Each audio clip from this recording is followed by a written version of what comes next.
Today, again, I am moving towards our book Hornbill, chapter 4, Landscape of Soul. It's very tricky chapter. Listen to the video twice or thrice to understand the story.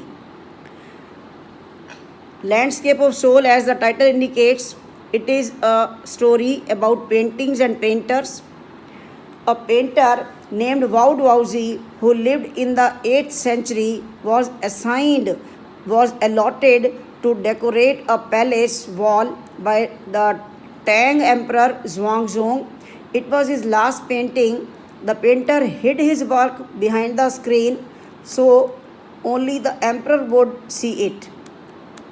The emperor, upon looking at the painting, admired many things into the painting, like discovering forests, high mountains, waterfalls, floating clouds, men on hilly paths, and birds in flight. The painter then made him look at a cave in the painting, which was at the foot of the mountain, and compared it with a living spirit. As the painter clapped his hands, the entrance of the cave opened, and he let the emperor know how beautiful the inside of the cave was. And he asked him to show all this to him. The painter entered the cave, and the entrance closed behind him. The emperor could not enter the cave. As the emperor was greatly surprised, the painting vanished. It disappeared from the wall. After that, the painter was never seen again. These stories played an important role in classical education in China. Similarly, like the books of Zhuangzi and Confucius are full of such stories as they help the master to guide his followers in the right direction. These stories were considered to be deeply revealing of the spirit, just like the art. These were the famous story. These were famous stories in China, and there was another famous story in contrast to the previous one, where the painter would not paint the eye of a dragon. A dragon was painted, and he refused to paint its eye because he was afraid that the dragon would fly out from the painting if the eyes are painted. It was one of the stories from many others which came from a medieval country in Western Europe. Let's move to the next paragraph. During the 15th century in Antwerp, the name of city, a master blacksmith named Quentin Massey falls in love with the painter's daughter. Since the father was not accepting their relationship because of his profession, he was a blacksmith, and the blacksmith one day, what did he do? He entered stealthily, sneaked into the painter's studio, and painted a fly on his latest panel board where he himself was painting. The painting was so real that the master tried to hit the fly again and again before he realized that it was just a painting. The blacksmith was accepted into the studio as a student, as a pupil. He married the painter's daughter and later became one of the famous painters of his age. The two stories told above are trying to illustrate the form of art in two different regions. One, in Europe, the art is perfect and like an illusion which resembles something, or in Asia, the art gives a sense of inner life and spirit. As in the Chinese story, the artist reveals the true meaning of his work to the emperor who rules over his territory but did not know the way within the painting.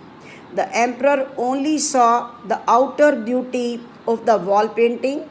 The work was mysterious and Dao, which means something which has both parts in what the artist did. As the painting was gone after the artist reached the caves, the motive was fulfilled. that some work is beyond material appearance. We are living in materialistic world, and some other world is also existing before this after this, above this mortality. The Chinese landscape painting is not made with a real viewpoint, but it is a representation of the artist's thoughts. The Western painting in Europe is a figurative art form. The European painter paints a landscape to show you a specific scene of the landscape, whereas the Chinese painter does not choose a real viewpoint. You can enter the painting from any point and can travel anywhere where your thoughts, your imagination take you. The Chinese artist wants you to travel by creating your own path and then come out in a relaxed movement. In China, this mode of seeing a painting is more enjoyable. The horizontal scroll chart, as you display on the display board, is a form where one section of painting is opened one by rolling it up to move to the other one. It creates a dimension which is not practiced in any other form of artwork. It requires both mental and physical participation of the viewer. The Chinese painter wants you to enter his mind and see the painting from his thoughts. The landscape created by Chinese artists is spiritual, inner, and based on a concept. Then the Chinese concept of art is also expressed as shan shui. You will have a question, describe the concept of shan shui, which also means mountain water. It is used together to represent the word landscape. The two complementary poles of an image reflect the Taoist view on painting. The mountain in the landscape is yang, which means to reach vertically towards heaven, stable, warm, and dry in the sun, while the water is the yin, which is receptive, which is feminine, and the yang is active and masculine, and the opposite of yin. There is a third essential element, which is middle point, which is the place where they interact. This middle void, important line, can be compared to pranayam. As we do pranayam, we breathe in, suspend the breath, and breathe out. Here, the suspension of breath is the void in this meditation process. It is an essential part that nothing can happen without it. Hence, the white unpainted space in Chinese landscape is equally important. The middle void is where a man finds an important role. Man is the channel of communication in the space between heaven and earth, which are the two poles of the universe. Man's presence is essential. It is not being lost or suppressed due to high peaks, but he is the eye of the landscape. Now, one passage of this chapter is given separately at the bottom. It is third type of art. Listen to it. There are 3 or 4 questions very important from this part. Now comes to the third type of art. It is known as art brut or outside art. This type of art does not require any formal degree or diploma to go with this art. One's potential or talent works in this type. Initially, it was not accepted by the people. In 1940, when this type of art was trying to set up itself, an 80-year-old man, Mr. Nek Chand, was cleaning a piece of land near Chandigarh.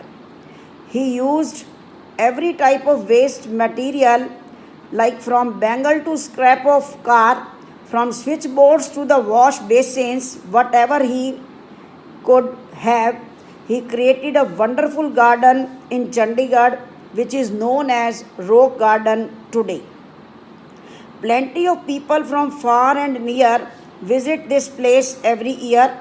Nekchand has been awarded with many high awards both at national or international levels.